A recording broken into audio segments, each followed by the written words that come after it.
Spread the fire. Today, we have to ask the serious question as the residents of Johannesburg. Is it time for the leadership of the Johannesburg Council to step up or get out? I'm Tessa Dooms, and today I'm going to talk not just as an activist. I'm going to talk as a resident of the city of Johannesburg, as a lifelong resident of the city of Johannesburg. So Johannesburg is my city. It's the place where I was born and raised, and the place where I've made my life. I've built my life in the city. So from the township of Eldorado Park, I've lived in the inner city, I've lived in Braamfontein, I've lived in the northern suburbs, I've lived across different parts of the city. And so my experiences have taught me that not only is this an amazing city of amazing communities and amazing people, but it is a city that deserves better than what we have gotten over the last decades, really, in the city. And so everybody knows that over the last few weeks, we've started hearing rumblings around the Joburg mayor and the mayoral council. We've seen political movements from the side of ActionSA and others saying that things need to change in the city and looking at different coalition arrangements. But today is not about the politicians and the kind of political arrangements they want to make amongst each other. Today I want to talk about what is the extent of the city's crisis and what do we, as the residents of the city of Johannesburg, do about what's happening in our city. Do we just sit back or do we get involved? Do we wait for the politicians to finally decide what configuration they think works best? Or do we start demanding that no matter who is in power, that something different needs to happen in one of the most important cities in the continent of Africa, the city of Johannesburg? So I want to start out by just talking about what crisis looks like in the city of Johannesburg and just for us to paint a picture in our minds of what's going on, because I'm starting to realize that we are all, as residents of the city of Johannesburg, experiencing what I'm calling a crisis in very different ways and in very isolated ways from each other. And we don't have a very full picture of what's going on. Never mind people who are not in the city, who are looking out from the outside and saying, you guys have it great. What are you complaining about? Let me explain, guys. Let me explain. So what we're seeing is what I call a decay of the city. And that decay has been happening over a long period of time. So if we just think about the inner city, the Johannesburg CBD, since the post-apartheid moment, what's happened is a flight and a disinvestment from the CBD, from the Joburg city center. We have seen the creation of parallel CBDs in different parts of the city. More importantly, or the most obvious one, is the one in Sandton, the northern suburbs, and Sandton being this new, big, shiny CBD. But we're starting to have a sense where we are creating different versions of the city. And there's this divesting from the city as a central space. So the CBD has become derelict. It has become a place where nobody can really live a quality life in the CBD. We know that in the last 15 years or so, we've heard about city renewal projects that have been threatened over time.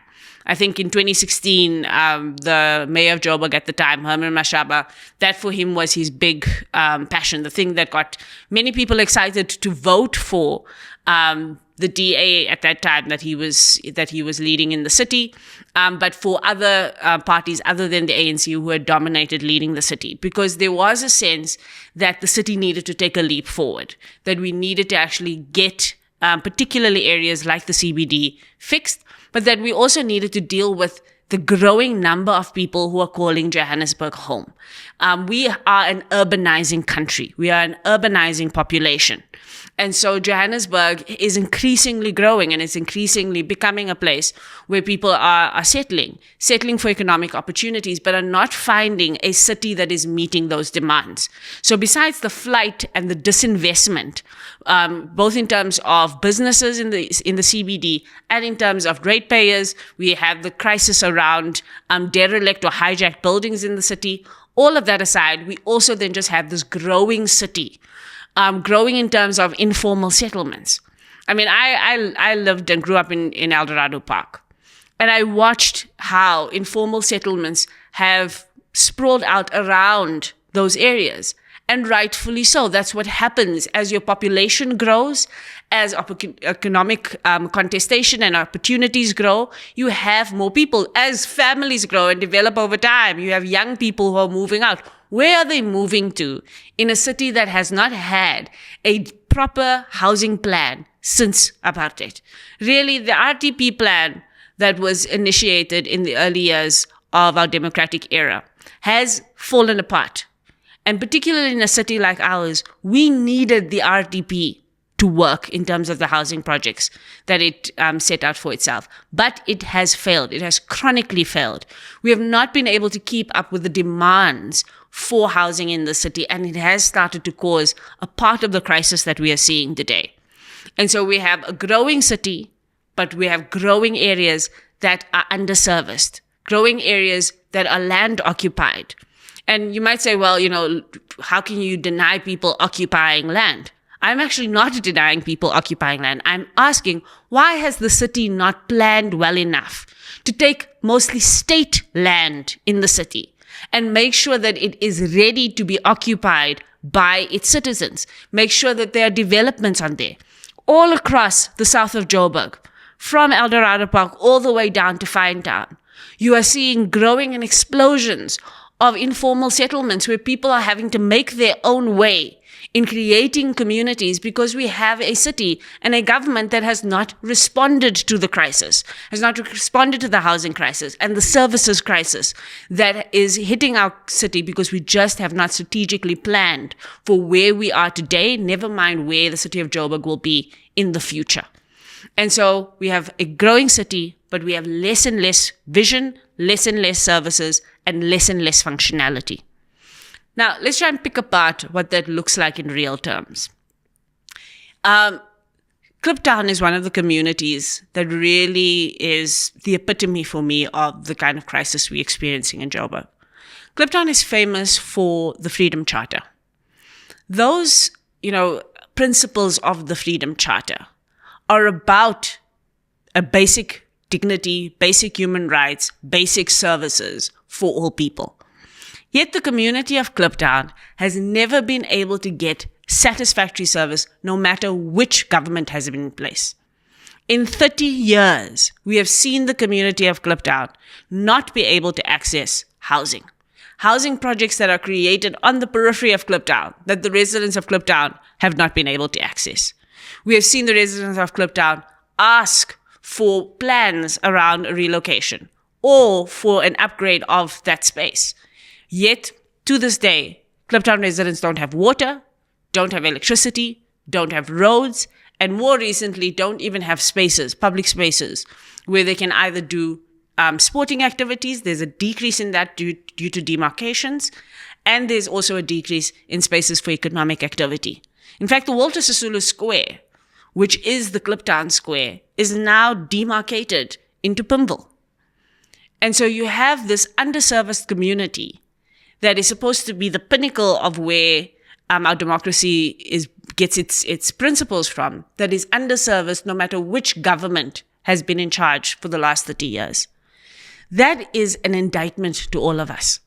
It's an indictment on our democracy that there's a community of people who are unheard, unseen, and underserviced in a city as rich as this, in a city that can make Sandton happen in the last 30 years, but has not brought basic development for the residents of Kliptown. But Kliptown is not an isolated incident. We are seeing this all over the city. You have the community of Naturina, also in the south of Joburg, a community that was created again in the post-apartheid era, that has been struggling to get the city to listen to it, to maintain what it had created, to provide services. That community right now is having a real crisis when it comes to electricity.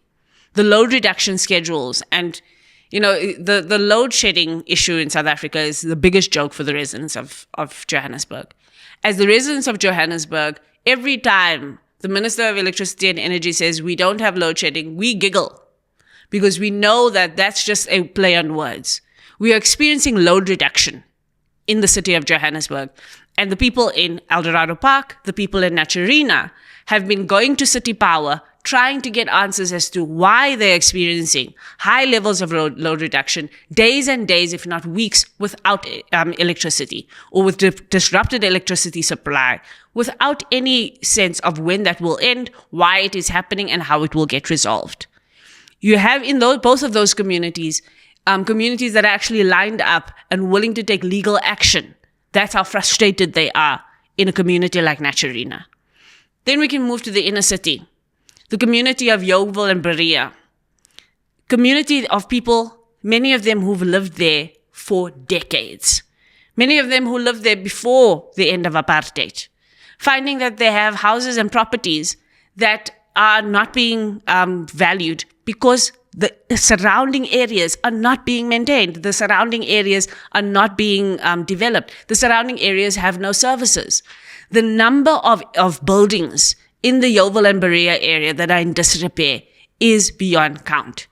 But the Yeoville and Berea community have an interesting problem that they figured out during load shedding, when we were at the height of load shedding, that when they do not have electricity, they also do not have water.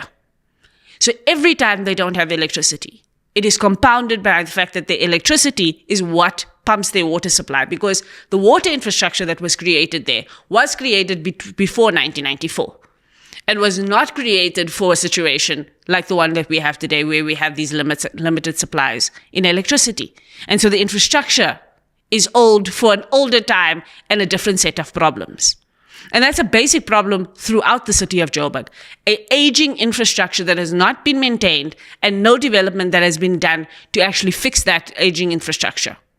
And again, you must ask yourself, why is it that Sandton can exist and be built up in the way it is with infrastructure, but the rest of the city of Johannesburg is literally falling apart? A few months ago, about a year ago, we had an entire street in the city of Joburg upend, explode, implode, because the infrastructure below it is weak, damaged, and old. Bree Street, one of the oldest streets in the city, one of the busiest streets in the city for economic activity, is still in disrepair today after more than 6 months of it being exploded. Something's fundamentally wrong. But our aging infrastructure is going to catch up with us. It is not only going to cost people their lives, which it has already. It's not just going to cause us dysfunction or discomfort. The entire edifice of the city is sitting on infrastructure that could crumble. Buildings being on fire and burning to the ground, as we saw last year in the CBD, is going to be replaced by buildings that start to crumble and collapse to the floor. That's how old our infrastructure is, and how not maintaining that infrastructure has caused us problems. But then we move ourselves on to the northern suburbs of Johannesburg. And the northern suburbs of Johannesburg are a very important part of this conversation. Because while areas like Kliptown have had no services, or areas like Naturena and Aldos have had low services, or an area like the CBD has had failures in the maintenance of infrastructure and services, the northern suburbs have been shielded from a lot of these problems over time. But there's only so long that money and privilege can shield us from bad governance. And that's what the northern suburbs have been learning in the last 5 to 10 years. And so you have not just the load shedding crisis that has meant that people who are in relative comfort in the city have had the discomfort of not having electricity, but the water outages and the load reduction continues to affect those areas as well. In Midrand, residents of Midrand will now be able to tell you exactly which areas in Midrand have boreholes, because they've plotted out where the boreholes are in Midrand, where some of the wealthiest people live, are depending on their access to boreholes to ensure that they have access to continuous water. The state of the city is no longer a problem of some or a few. It is everyone's problem to varying degrees. And we need to start hearing each other. We need to start talking to each other. It's no longer just me and mine. Me and my community need this, that, and the other. In the words of an activist from Kliptown, they are willing to show up for a protest around the surcharge, the electricity surcharge that I'll talk about in a minute, where the city of Joburg has decided, the council has decided together that they're going to put on a surcharge of 230 Rand before people can have access to buying electricity on their prepaid meters. Fam, I just wanted to interrupt this episode to let you know the 4 ways you can help SMWX. Way number 1, you can invite me to speak at your institution or company. Way number 2, you can advertise on this channel. Way number 3, you can become a member of this channel. The link to the membership is down below. And number 4, you can buy merch, that's books or hoodies. Now let's get back to the episode. All our contact details are in the description box below. So they will take up that 230 by hook or by crook, by the way. They'll just forcefully take it out before you are able to buy your prepaid electricity. That surcharge is a surprise to the majority of the residents of the city. This is despite the fact that, number 1, we have ward councillors. Councillors elected by their communities who actually made sure that that thing happened, that voted for that in council. As the residents of the city, we were surprised that that happened. When the announcement was that the surcharge is being implemented, we were surprised. Why were we surprised? No one should have been surprised by that if we had ward councillors that actually cared about us and ward councillors that actually came and told us as the residents of Johannesburg what is going on. But we have ward councillors that only care about the political parties that they are in and care very little for the communities that have elected them. And those ward councillors, every single one of them has a responsibility. They have a responsibility for the state of the city. They have a responsibility to do something about the city. They have a responsibility to hold the mayor and the mayoral council or the mayoral committee accountable for when the city is underspending grossly, when the city is not responding to issues, when the city entities like City Power or Joburg Property Agency are being mismanaged or are not able to function. Ward councillors and the councillors in general, the over 260 councillors in the city of Joburg, have a collective responsibility around the fact that we now have a surcharge that the majority of the over 6 million people who live here do not know about. The first right that we have, before we even have right to water, electricity, or housing, we have the right to information. It is a democracy where we govern ourselves. We govern together. They can't just make decisions on their own. And ward councillors are part of that because they should have come to us with that information. IDPs, budget meetings, community participation has become tick box exercises. And this surcharge being imposed on residents, where the majority of the city doesn't even know that it's happened until it's approved, that is evidence of the fact that we have dysfunctional councillors. We have dysfunctional city council that is not operating with the communities or in the best interest of their communities. But I go back to the community of Kliptown, who, when we started speaking about the fact that we need to get this surcharge scrapped and reviewed, said, we don't even have electricity here, but we will show up in support and solidarity with those who do have electricity and are affected by this 230, in hope that they will show up when we say we want access to electricity, period. And so there's a lesson in this moment that we find ourselves in, that there's a need for solidarity across communities if we are going to get our country to work, our neighborhoods to work, our province to work, and our city to work. We cannot continue to fight on our own. We cannot continue to raise issues on our own. I've said before, when we were talking about the elections and voting, that voting is a group sport. What is true is that actually democracy is a group sport. What affects you affects me. When your life doesn't work out and things are not delivered to you, there will be a ripple effect on my life. And we are increasingly starting to see that with basic services. And when we said this about social services, people didn't listen to us and thought they could privatize their lives. So when we said the quality of education and the way the education system is working and the infrastructure underspends in education is bad for everyone. What people with means and money were able to do is opt out. We'll just create our own schools and our own private education, and we'll opt out into that. When we said the state of health is declining in this country, and the state of healthcare is in crisis, when we said that we don't have the kind of resourcing, that there are too many doctors and nurses posts that are unfilled, when we said that there's a crisis in public health, people with means could opt out and say, that's fine, we'll just get insurance and we'll build our own parallel systems. And business is complicit in that as well. But there comes a point in the life of every country, every province, every city, every community, where your problems will trickle down and affect my life, no matter how much money I have or how insulated I think I am. And the big part of that is, once we start opting out of the services in the state, we then opt out on holding accountable those in the state who are meant to deliver those services for the majority.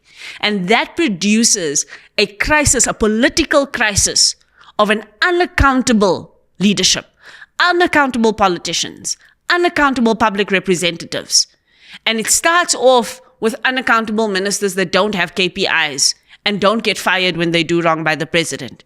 And that culture trickles down to ward councillors who, even though they are directly elected by their communities, only respond when their political leaders tell them to.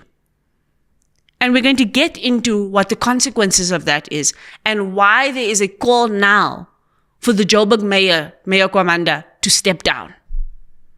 Because this becomes a crisis of a political unaccountability, an impunity in our politics that produces the results where everybody starts to suffer because nobody is accountable to make sure things work for the majority. And so that's the sense that I have of this moment, of where we are and how bad things are. We have not even begun to talk about the housing crisis in the city of Joburg enough. We've not started to speak about the safety issues in the city enough. But in this moment, we have to start backing each other up. And there has come an opportunity here in the form of the electricity crisis and the water crisis that affects so many people across the board, that we can rally together and demand that the city of Joburg political leadership step up or get out. Now let's talk about the getting out part. Mayor Gwamanda. There is a call by the Johannesburg Crisis Alliance, of which I am a part of. I'm a part of the Circle. The organization that I run, Rivonia Circle, is a part of the Joburg Crisis Alliance. The Crisis Alliance has existed for about a year and is brought together by a number of different activists and organizations, civil society organizations, residents associations, community-based organizations that are saying that there is a crisis that means we need to start taking collective action.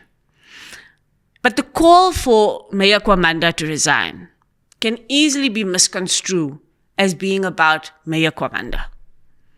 And I've heard people talk about his capabilities or his incapabilities, the way that he speaks, his education levels, etc. I personally don't care about any of those things. What I care about is whether or not I have a mayor in the city that, number one, has a plan for the city. I am yet to hear Mayor Gwamanda talk with urgency, clarity, timelines, and goals about what the turnaround strategy for this city is. If I had to ask any resident in the city of Joburg, number one, what is the mayor's top priorities? They would not know. I can tell you that for a fact. We don't know what the mayor's priorities are. We only see the mayor when there's a disaster and the media are around. Other than that, the mayor's MIA. But then there's also a MACO, a mayoral committee. Again, if you ask the residents of the city of Joburg, who are the members of the MACO and what do, they won't know. Why? The MACO also doesn't have a plan.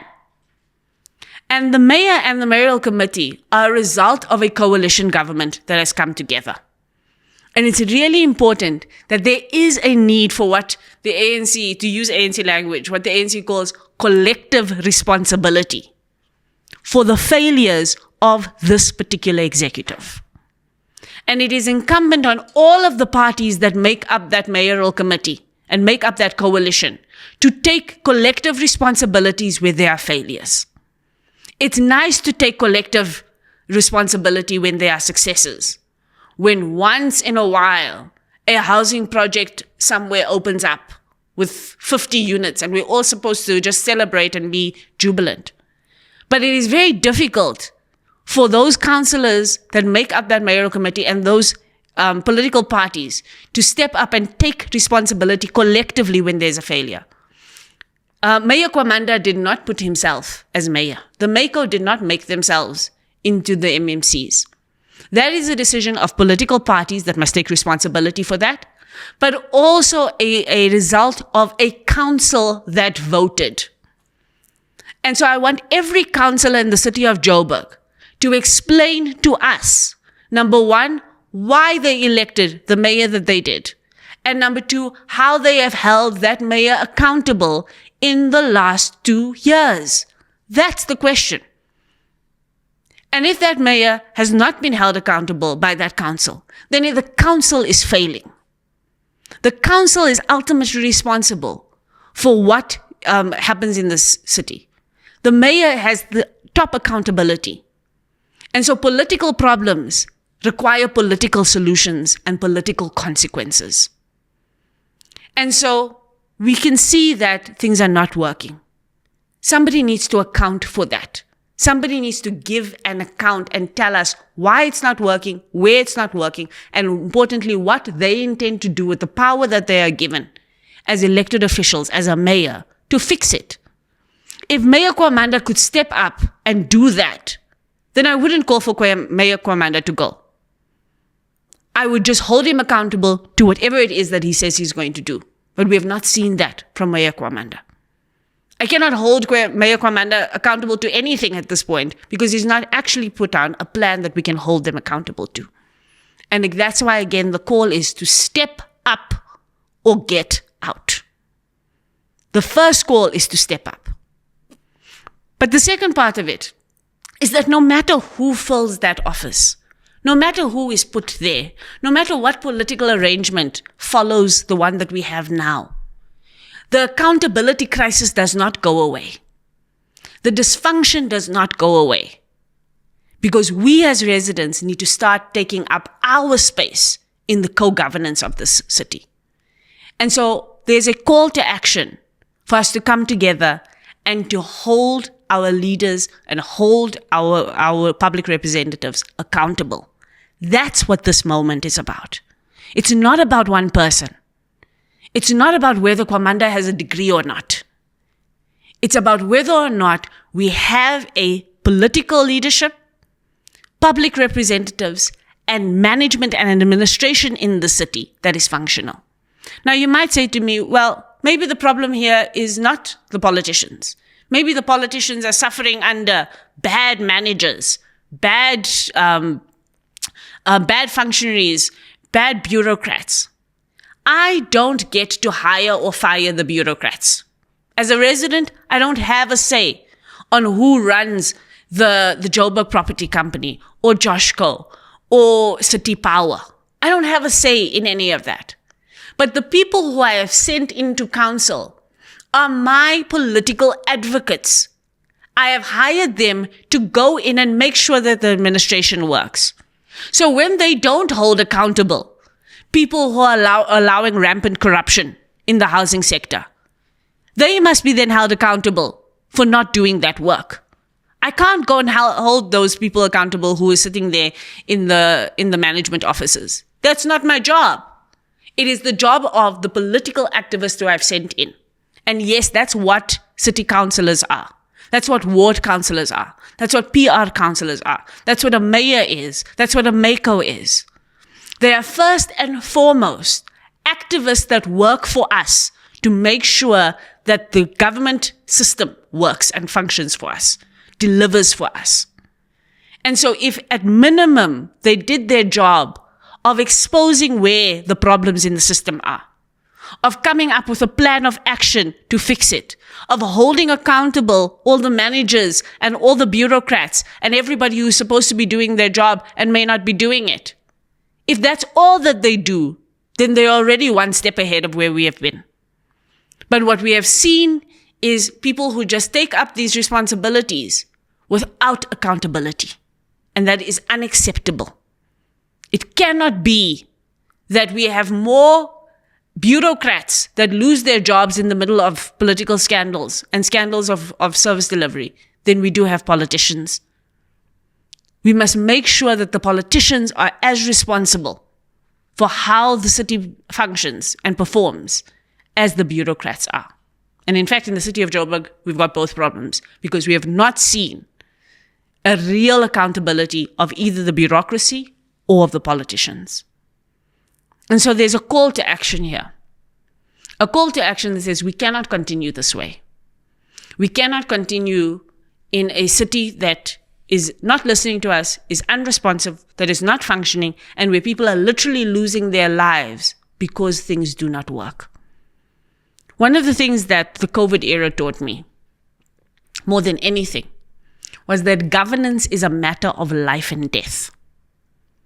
And at the level of local government, that is a more pronounced and acute than it is anywhere else in government. A bad policy at national takes time to kill somebody at local. But the inability to fix a pothole can cost somebody their lives today at local level. And so we cannot afford to continue to treat local government like it's unimportant. And I want to say to every single politician, every single councillor, every single political party who is in the city of Joburg, I want them to bring their best people to local level. Bring their best people to council. Put their best people in MACOs.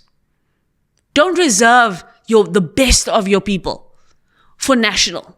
The best must lead where the stakes are the highest, and the stakes are the highest at local level. And so I want those politicians and those political parties to explain to me why the people who are in council are their best. They must explain to me why that is. They must sell me on the fact that the mayor that they've put in charge is the best possible person to lead. Because we cannot continue dealing with the idea that there's nothing much that happens here at local level. That at local level, anybody will do. When we've seen the many reports and statistics that have shown that local councillors are not equipped, whether they're before they come into office, after they come into office, are not equipped with basic skills many of the times. We have politically neglected the responsibility to make sure that we have the best skills, that we have the best leadership, that we have the best responsiveness, and that we have the best measures for accountability where it matters the most, and that's local government. And so, yes, I am participating in a call for a stepping up of leadership in the Johannesburg area. I'm participating in a call in a stepping down of leadership that is underperforming in the city of Johannesburg. And we have to start thinking strategically as the residents of Johannesburg what we can do. Fam, you asked for some SMWX merch and we have delivered. I know you're always looking for ways to help support and grow this channel. So why don't you buy yourself an SMWX hoodie? Super comfy, super warm, and you can represent SMWX. You can check the link down below for how to buy your SMWX hoodie and help build and grow this channel so we can bring you more interviews, more analysis, and more educational insights. Now let's get back to it. On the 27th of July, we are holding a protest action, a mass protest action in the city of Joburg in front of a city metro building that has been empty for months.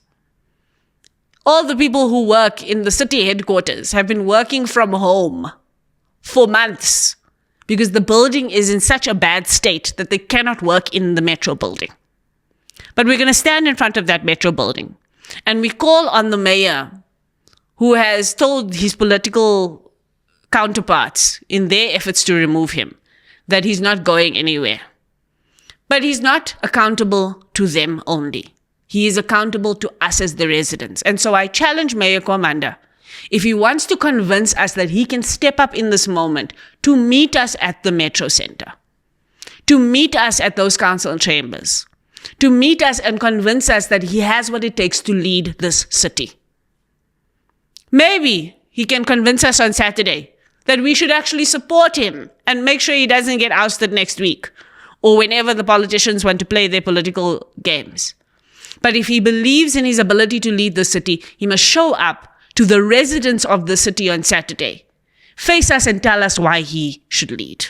The mayoral committee should come on Saturday, face us and tell us why they should lead. In fact, I challenge every councillor in the city of Joburg to come to the Metro and show us that they support the residents, not the politicians. The residents, not their political parties. The residents, not the people who have power over them. If they can do that, we can start to build a different political culture in the city. We can start to work towards a different plan. We can start to create a turnaround strategy from the ground up. Because the only alternative to working together and having politicians come to us as the residents and work with us is for us to work to get them out. So they have two options. Step up and lead, or we will have to work to get you out. And 2026 is too far. By 2026, our mothers would have died because their oxygen pumps go off every few hours. By 2026, children will have fallen into more pit latrines.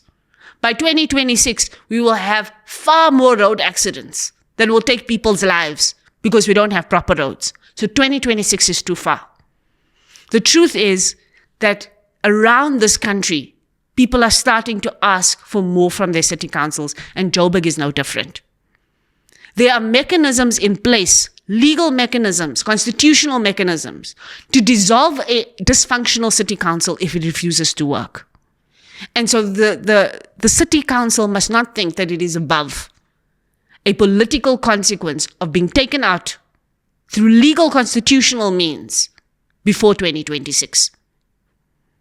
And we also need to call on the province and national government to look into the provisions that are laid out in Section 139 of the Constitution that gives the provincial government and the national government not only oversight powers over municipalities and metros, but the ability to legally dissolve those councils if they do not dissolve themselves.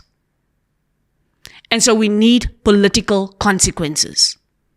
If they do not come from the oversight at the provincial level, and they do not come from the national level, from a president who just last week in his opening address in Parliament said that municipalities is going to be a top priority of the GNU. I challenge the president now that if he cares about municipalities, that he will start taking actions under Section 139 to either get the city of Joburg to start to meet its targets or to dissolve that council, and we start again. But we cannot be silent any longer. We cannot sit around and do nothing. The start, or what we're doing on Saturday, is a start. It is the beginning of a pressure campaign and rolling action that will unite the residents of Johannesburg in solidarity so that we get our councillors to do the right thing. We get accountability from them. We get accountability from the mayoral committee. We get accountability from the mayor, the province and national. But we must start demanding accountability in solidarity with each other as the residents. And so we will do rolling actions until we get listened to, until a culture of impunity stops, until a culture of accountability begins. Because no matter who comes into the seat of power in this city of Johannesburg, they must now come into that seat knowing that the 6 million residents of this city will be watching them, will be calling on them, and will be holding them accountable every day from the 27th of July. It is the beginning of a different kind of city with a different kind of residents and communities and citizens who are going to require more from our leadership, because what we're experiencing right now cannot be. And so I invite every citizen, every resident, every person in the city of Johannesburg who demands better to start showing up for ourselves, showing up for each other, and demanding more from our politicians. The other call I'm going to make is for the city council to accede to a demand of starting to have citizen hearings for every ward in this country, to call the city's leadership ward by ward to hear the grievances and to hear the commitments that the new mayor and the new mayoral council, if they accede to our demand to go, that a new mayor and a new mayoral council need to go ward by ward in the city of Johannesburg in citizen hearings and take public participation seriously in the spirit of the Constitution, and go hear the grievances of each community and take up a challenge beyond just an IDP, take up a challenge to make short-term, medium-term, and long-term commitments that they can be held accountable to. It's time to step up or get out in the city of Johannesburg. Aye, let's spread the fire.